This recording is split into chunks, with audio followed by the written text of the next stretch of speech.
So this is question 3 from the AS Further Maths 2022 paper for Edexcel, which is on linear transformations. So this one gives us a 3D linear transformation matrix at the start of the question for a rotation anticlockwise around the y-axis. It says the point P has coordinates 8, 3, 2, and it wants us to write down the coordinates of Q. The Q is after a reflection in the plane y equals 0. A reflection in the plane y equals 0 will just change the y coordinate. The x and z coordinates will stay the same. It'll just change the y coordinate. So to write down the coordinates of Q, it's 8 minus 3, 2. It then says the point R is the image of P under the transformation rotation through 120 degrees anticlockwise about the y-axis. So this is the matrix it gives us at the top, but with theta equals 120. So I'm going to apply that matrix with theta is 120 in there. So theta is 120 for cos, gives us minus a half, then 0. Sine 120 is root 3 over 2. And then we've got minus root 3 over 2 at the bottom. There's a 0 in there. A 1, 0, and a 0. Minus a half. We're going to apply that to the point 8, 3, 2. And then the result is going to be our coordinates of R. Okay. So doing this multiplication, you could do this in your calculator, or you could do this by hand. So minus a half times 8 gives you minus 4.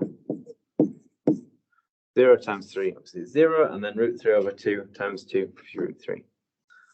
Next row, so 0, 1, 0 times 8, 3, 2 will give you 3.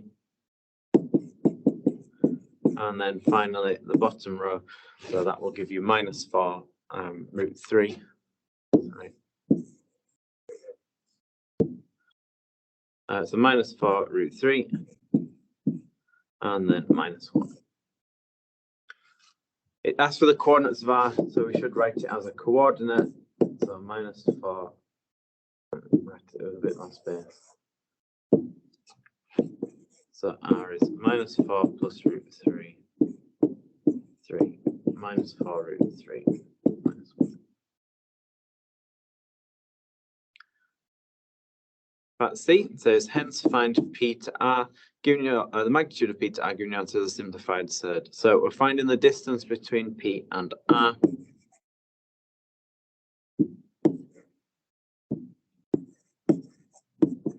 You could just use the distance formula, or you could work out the vector P to R and do the magnitude of that. Either is fine. So if we use the distance formula for this, so I'm going to do the difference between these. So 8 minus 4 plus root 3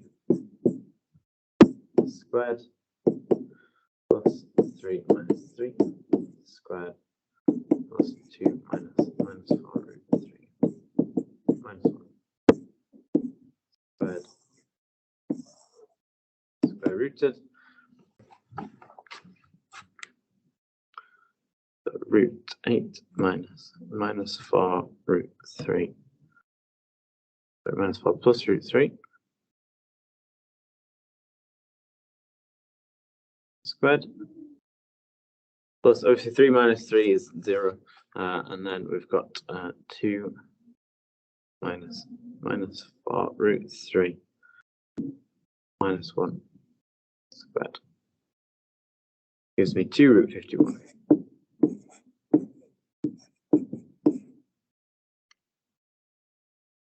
D show that PR and PQ are perpendicular. So let's get the vector PR and the vector PQ. So P to R is the vector O to R minus O to P, which are essentially the coordinates. So the position vectors of these. So R we've got is minus 4 plus root 3, 3, minus 4 root 3, minus 1. P is 8, 3, 2. Take those away from each other. Gives us minus 12 plus root 3, 0, minus 4 root 3, minus 3. So this is PR. Do the same for PQ. So That's OQ minus OP. OQ is 8 minus 3, 2. OP is 8, 3, 2. So this gives us 0 minus 6, 0. To show that two vectors are perpendicular, their dot product should be equals to 0. If we do the dot product of these two vectors, so minus 12 plus root 3, 0, minus 4 root 3, minus 3, dotted with 0, 6, 0. Everything multiplied together gives you 0, basically. It's a show that question, so I should show the calculation. Times 0 plus 0 times 6 plus times 0 equals 0. Conclude at the end, therefore PR and PQ are perpendicular. So E says, hence determine the exact area of triangle PQR. A quick diagram for this will help. So here's P, Q, and R. We've just shown that these two vectors are perpendicular, so this is a right-angled triangle. So for the area of this, I can do a half times the base, PQ, times the height, which we'll call PR. The length of PQ is just 6, because PQ is just 0, 6, 0. The length of PR, we worked out earlier on, is 2 root 51. And so this gives you the area of the triangle is 6 root 51.